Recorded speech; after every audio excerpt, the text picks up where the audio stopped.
Okay.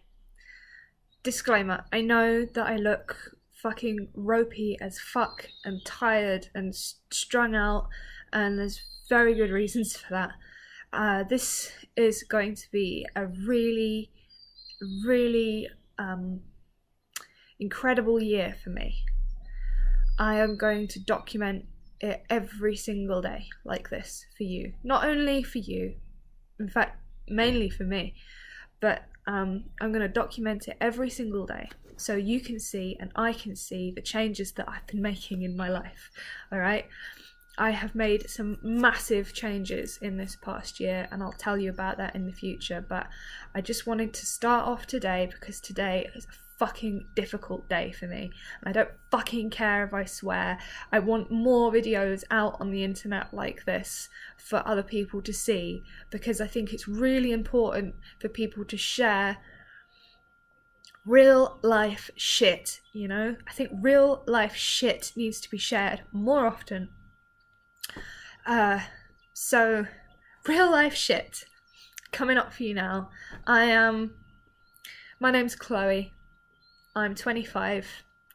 I have just one moment. God damn it. I have just said goodbye to my best friend and my ex-boyfriend. Well, he's not my ex-boyfriend. He is the love of my life, really. And like, fuck it. Like, I know I'm 25 and I know, like, I probably don't know shit, okay? But fuck, right now he is. God damn it. What makes this hard for me specifically is that I never learned how to love myself. I never learned how to give myself self-love. I was bullied a lot when I was younger.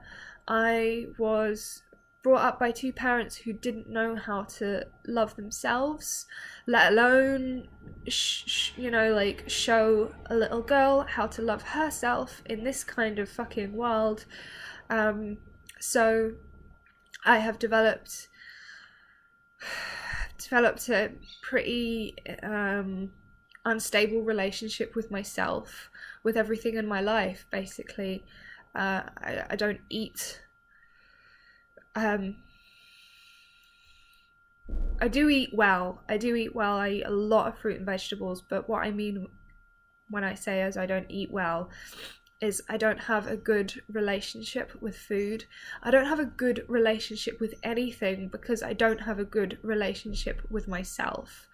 And that was the problem with mine and his relationship, mine and James's relationship, was that I didn't have a good enough relationship with myself. So I had to leave him. I've had to leave him because we both deserve better. We both deserve, it's not about us both deserving better, actually. It's about I deserve to love myself. I can't focus on loving myself when he's around and it's so difficult because I've used men as validation for my entire adult life. Like, since I was a little girl, since I was like 12 years old, I've gone seeking for the validation of men, not friends, because I've had a really kind of fucked up relationship with making friendship. I don't trust people anymore. I haven't trusted people since I was very little, because the people who were meant to be my friends when I was very little just fucking really didn't treat me well at all. They really didn't treat me well, and I don't know why, but that obviously, I know why for one instance. And that was because the girls who I was hanging around with when I was a little girl, the girl who was in charge of that whole little group, it was a very small group, 4 girls, and like we lived in the middle of nowhere, so very small group, and she came from an army family, and her twin were in this very small group of 4 girls, so like, and they weren't treated very well at all. And also the other 2 little girls that I hung around with outside of school, I had 2 other friends, and they lived really close to each other and would spend a lot of time together. And I obviously probably had some dysfunctional behaviour from being in school with these people who were traumatized and acted out there. And so I don't think I know it's not my fault, but like, I've got a lot of shit to unravel in my little head here, a lot of shit to unravel. And I can't be the girlfriend who I want to be, and I can't be the person who I want to be for myself while I haven't done the work on this. And I can't do that with him around, fucking unfortunately, because I love the guy so much. But because I have used... fucking hell. Excuse me.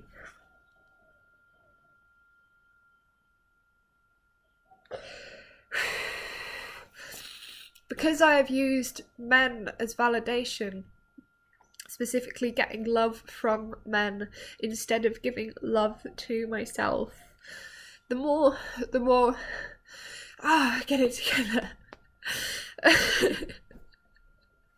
At least I can laugh at myself now. Fuck. Right. The more love he gives me, the more love he gives my way, the less that I give myself. And it's just happened like that. Like, every time I've split up with him, or, you know, like, spent some time apart from him, I've spent time by myself, totally. Like, I have more love to give whenever I see him again, and I am a lot more stable in myself. Now, the past 2 or 3 times when I've been doing that, I've done it with the idea that I'm going to see him within like a couple of months, and also I haven't done it with the intention of healing myself or the tools to heal myself. And now I do have the intention and the tools, and also I'm not going to see him again until I've got my fucking shit together, until I've got my life sorted out. God. And I know there's probably some people out there looking at this like, you're never gonna have your life sorted out, you know, like, that's life. And I'm just like, fuck it, you know.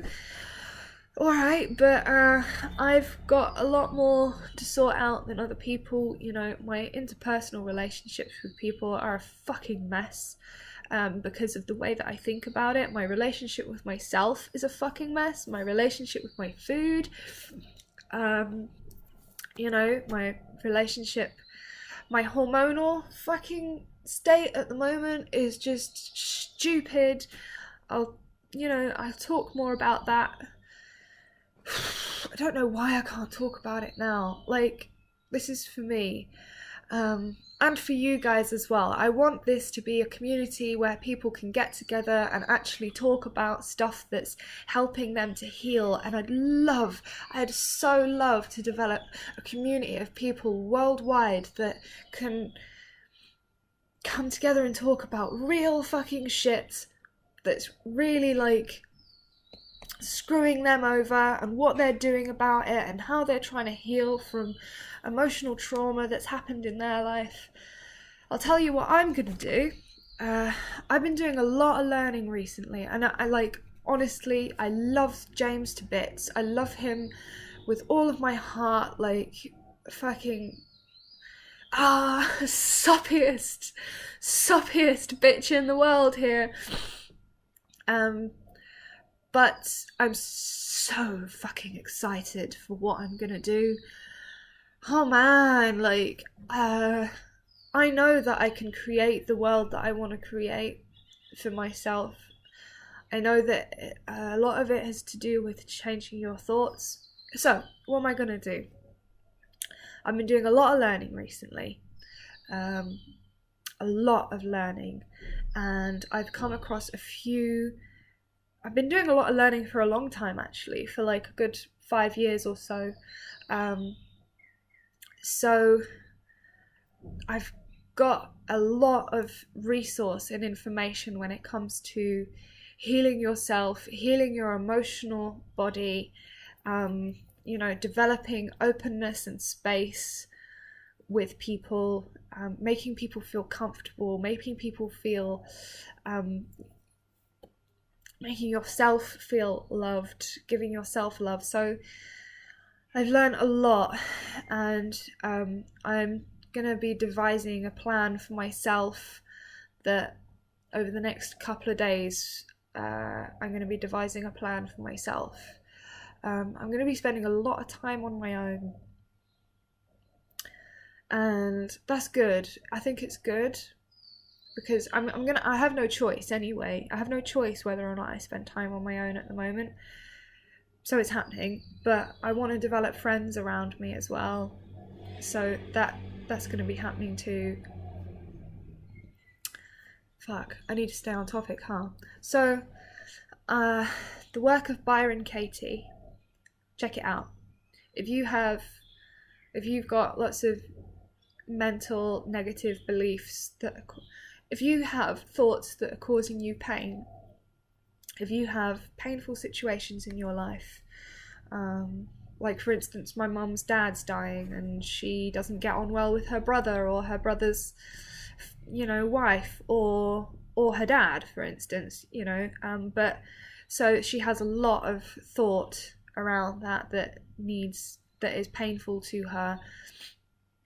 Check it out. Check out Byron Katie's work.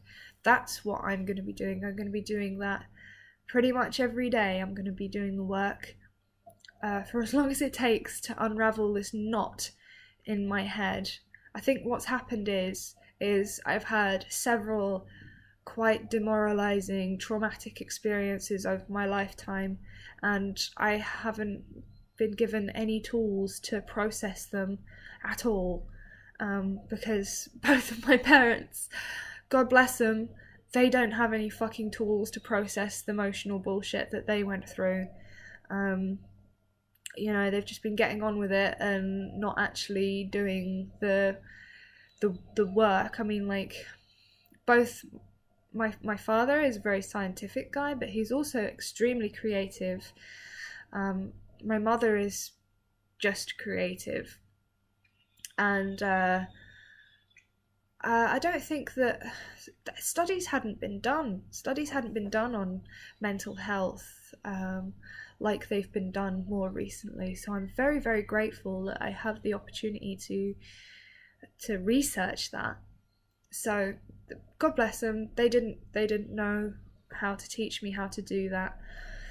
So here I am having to teach myself how to deal with traumatic circumstances in my life.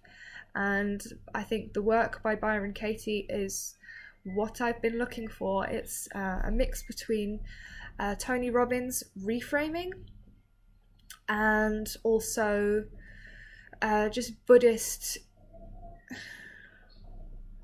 what's the word? Fuck.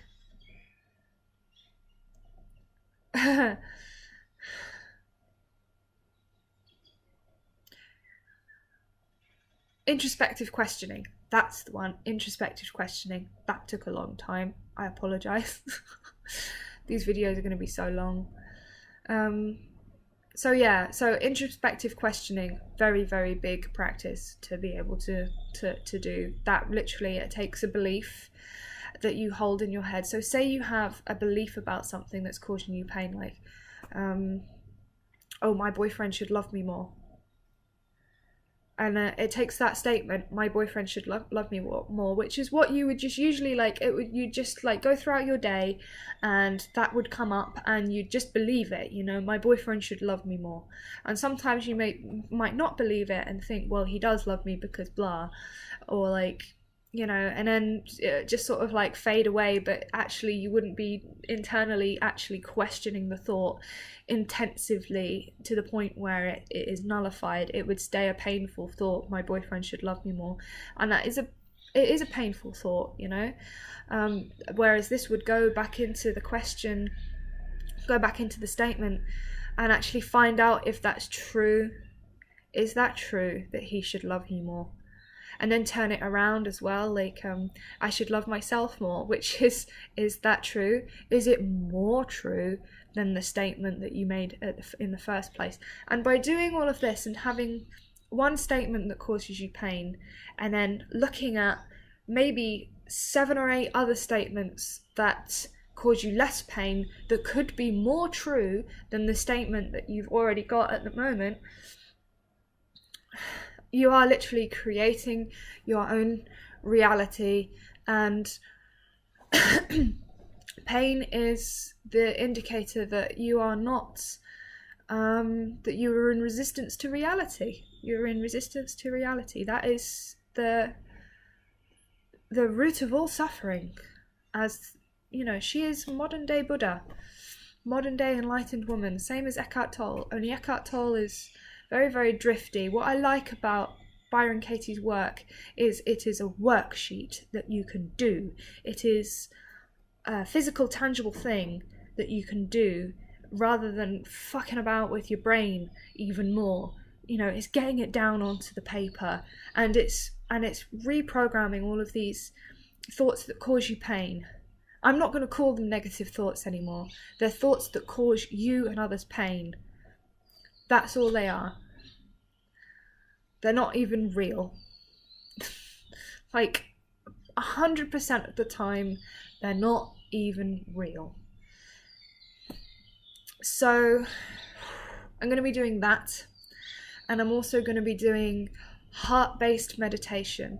This is meta meditation, but I've seen some very, very interesting scientific research that's been done about when we shift our awareness from the brain to the heart. I'll do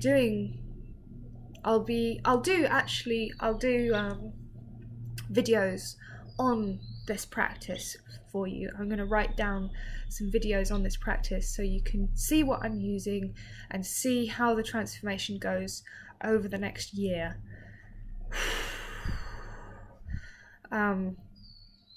So I'm going to be doing heart-based meditation. So powerful. So powerful. And I know that it sounds like all new age and wishy-washy and like, but actually we've been doing this for thousands of years. And the reason why we're doing this is because, I'll tell you about it, but there is scientific evidence. Like, I'm not even saying thinking at the moment that science hasn't got all the answers. In fact, science is just another language to describe the universe, and at the moment it's fucking lagging. Like, I used to be atheist and very much scientific and factual. No. Magic is fucking real. Like, the laws of physics are, they're going to be questioned. Like, they are questioned. They already are questioned within the universe. In fucking black holes, for instance. So yeah, Byron Katies' work I'm going to be doing. I'm also going to be doing heart-based meditation. I'm going to be grounding myself outside a lot. I think that's another thing that I want to do. It's just beautiful self-love practices. I'm going to be talking to myself a hell of a lot more. I really do think that talking to yourself is the only way to stay sane. And what else am I going to do? Oh yeah, I'm going to be getting into my artwork more. I want to make a living from my artwork, so you'll see a lot of that come up. And making friends, because basically the headspace that I have been in for the past God knows how long, since I can fucking, like, for a very long time anyway, for at least a decade really, the headspace that I've been in, and even prior to that, has not been one conducive to meaningful relationships in my life and meaningful friendships. I haven't been particularly able to give as much as I want to, and I definitely have basically thrown everything that I've received on the floor and told it that I didn't deserve it. So we'll see how I go with all of this. Some basic ramblings of what I'm doing. Again, I know I look I look like I woke up at 5 a.m. with no makeup to take the love of my life to fly him off and don't know when I'm going to see him again. And I'm in a space where I have no friends, really, like no real close friends, and I haven't been loving myself at all. And I'm just like finding out what I want to do with my life. That's where I am right now. Ah. Fuck. If anyone else is in this kind of position, please come along for the ride. Okay. Goodbye.